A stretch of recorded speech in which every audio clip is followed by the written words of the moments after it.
எம்ஜிஆர் வெறும் நடிகர் நீங்க நினைக்காதீங்க. பாட்டு வரணுமா, அந்த பாட்டுக்காக விடாம படாத பாடுபடுவார்.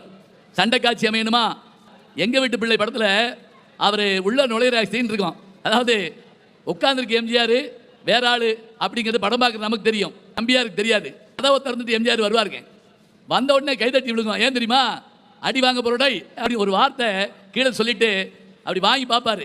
வாங்கி பார்த்துட்டு அப்படி படிச்சுட்டு கையெழுத்து போட அப்படி நம்பியார். போட முடியாது அப்படி உடனே தம்பிக்கு கொஞ்சம் மனக்கோளாறு அப்படிப்பாரு. அப்படின்னா இதை பதியவே முடியாது பாருல. எந்திரிச்சு நம்பியார் ஒரு அடி அடிப்பார். உடனே எம்ஜிஆர் அப்படின்ட்டு ஒரு அடி அடிப்பாருங்க.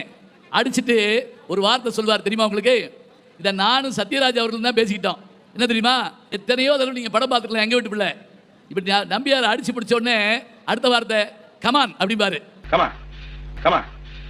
அதுக்கு பிறகுதான் அந்த பாட்டை நீங்கள் பார்த்தீங்கன்னா, நானும் இட்டால் அது நடந்து விட்டால் பாட்டு இருக்கு இல்லையா, அதில் கீழே படுத்துட்டு பாரு, மேலே கேமரா